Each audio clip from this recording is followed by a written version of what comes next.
Good morning, everyone. In our previous classes, we learned about the basic introduction of Python, its character set, and its various tokens, which are keywords, identifiers, literals, operators, and punctuators. Today, we are going to study about the bare bones of Python, or you can say an overview of a Python program structure. How does it look like? So here I'm having an example. So this is a program in which we are having almost all the things that we use in a Python program. So first one, you can see over here there are few sentences or the statements which are starting with hash, which are in red color, right? So what are these? These are the comments which are started with hash, okay, and are in red color. Now what are comments?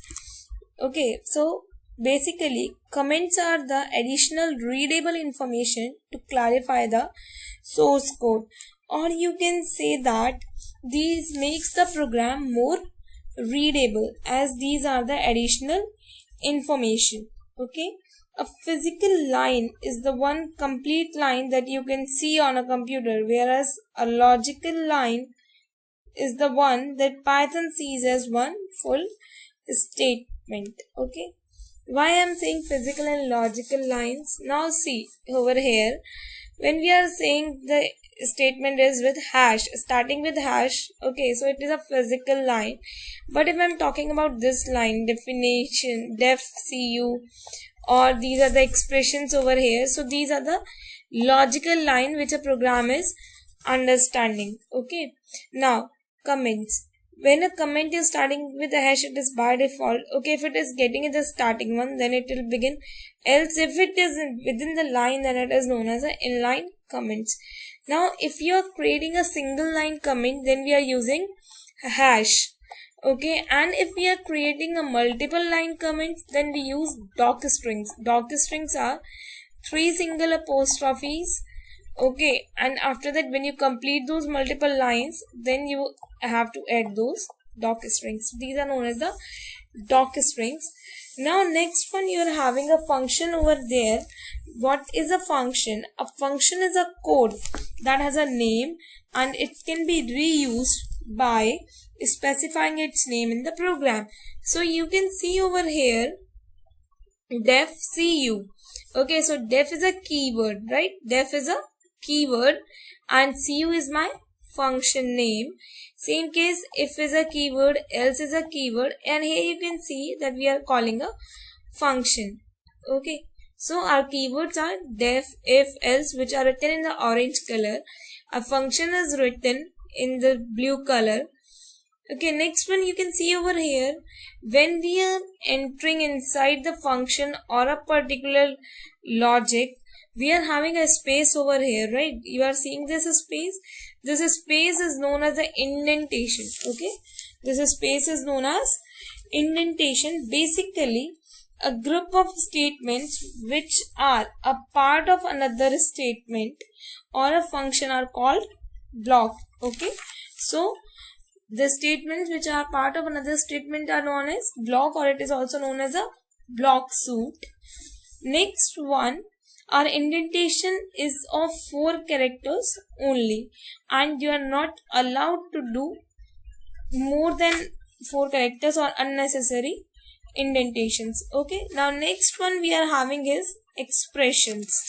What is an expression? An expression is any legal combination of symbols that represents a value. An expression is a legal combination of symbol that represents a value. So here in our bare bones of Python, we came to learn about 5 main things. That first one is comments, which increase the readability of the program. Second is keywords, which are the reserved words that we have studied earlier, which are having a special meaning. Third is indentation, which is having a specific number of blocks or the spaces in the particular block suite. Now next one, what is a block? A block is a part of a statement which we have written What is an expression? Expressions are the legal statements. And what are functions? Functions are the particular code which can be reused again. Okay. So our next one is assignment. How we are doing the assignment? So first one, we can do multiple assignments in Python. Okay, how we are going to apply multiple assignments? So here we are having it by assigning the same value to the multiple variables, that is a is equal to b is equal to c. If you want to give the same values to all the three variables, then you can assign it like this. Else if you want to give the multiple value to multiple variables, you can directly assign it like this. And in Python, the order of the flow goes always from left to right. So the first value is assigned to the first left variable, then next, and then next. Okay. Next one is dynamic typing. As we all know that we have learned in the positives of Python that it is dynamically typed language. What is meaning by dynamically typed? For suppose I am assigning a variable here, x is equal to 10. Okay, so the value of x is 10 over here. Now, what do x points? So x is a variable which is storing a value which is pointing towards a value integer 10. Okay. Next, at the same time, I am assigning the value x as hello world. Now, what x will do, instead of giving you an error, it will directly cross the mark. Instead of pointing towards the earlier one, it start pointing towards the string. As in Python, variables are not containers, they are created, and a variable pointing towards a value of certain type, when pointed towards a value towards a different type, it is called dynamic typing. Okay, so you can see over here that instead of, first x is pointing a value towards 10, after that instead of pointing to 10, it start pointing towards the string, right? So this is dynamic typing. Now next one is simple input and output. For suppose if we want to take the input from user, what we have to do? So we are having a syntax over here in which you have to create a variable. Okay, the variable name that you want to create. Then you have to write input. Input is a predefined function just like print, and then the message that you want to display. For example, I want to take the name of a person. So I am writing here name is equal to input, enter your name. After that, we are getting the output as enter your name. So here I entered the name Ashi. Next, I entered the name age, where I have taken the variable age. After that, I have taken the function input, and then I have taken the value. I have entered the values as enter your age. After that, I am getting the age. But input always take the value as string. By default, the values of input is a string. So if we want to take any other data type, or for suppose if we want to add age to +1 or -1, it's not possible because it is a string. So what we have to do, we have to make it a typecasting, or we have to change the conversion. So first we have to write int, because I'm taking the marks as an int. Then I add the function input, so it is converting a string to an integer value. Okay. After that, I'm printing. This one is taking the inputs over here. Now I'm printing. I'm using the print function for output, which is the by default function for printing the output. You can say the inbuilt function. Here you're printing the name. Then the name is taking the variable from here. Then age, and then marks. Now let us do the practical of all the things that we have studied till now. So here I'm opening my Python shell. So here I am. Okay. First we will try to make the multiple assignments. So here I want to assign x is equal to y is equal to z equal to 10.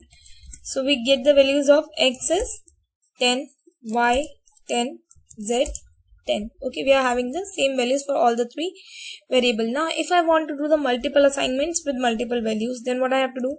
a comma b comma c is equal to 10 comma 20 comma 30. So here you can access the value of a as 10. As I told you, that is its left to right flow, then b, and then c. Now if I want to apply some expressions on it, what I have to do? For suppose I am doing a plus equal to 20. Okay, so the value of a is now 30.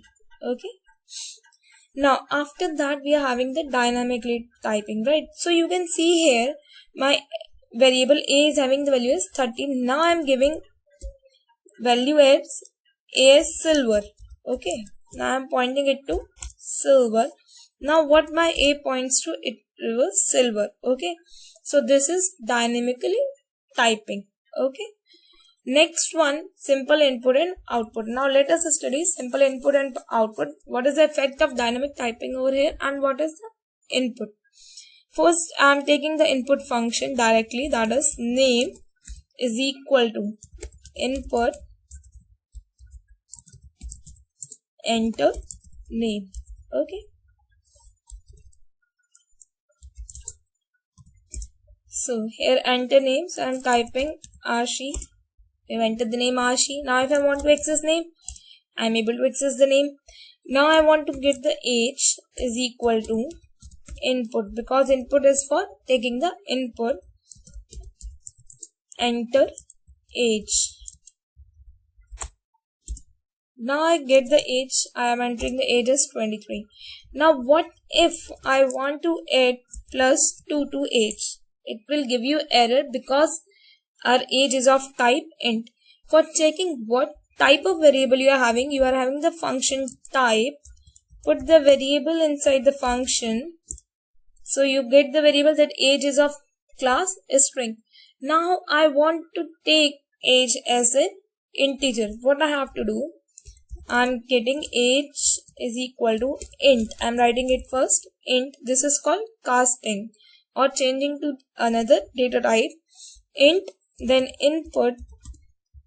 After that I'm writing enter age. Now enter. So I'm entering age over here 23. Okay. Now if I want to add age plus 3. So what I'm getting? 26. Why I'm getting? Because now age is of which type of variable? Age is of int type of variable. For the same case, if I want to take the decimal numbers, what I have to do? For suppose I want to add the marks. Okay, marks is equal to float input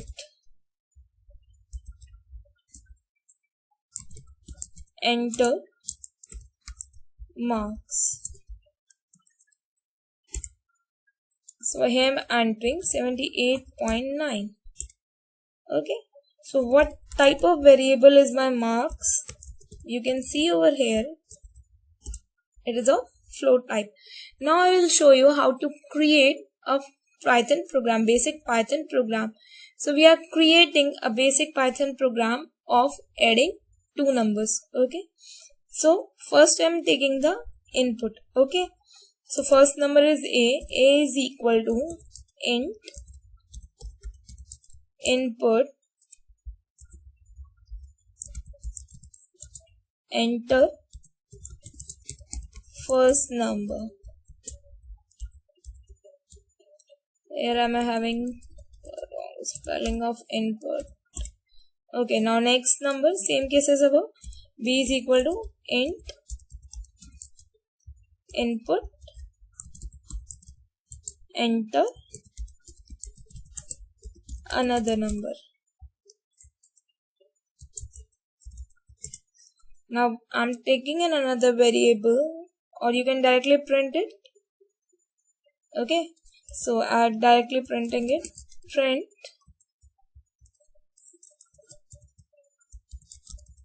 addition of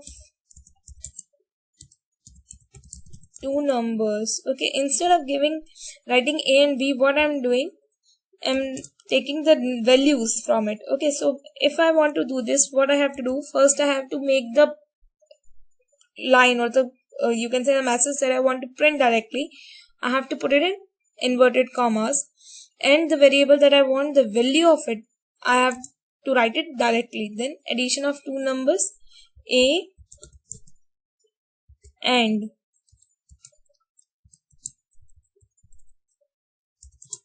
B,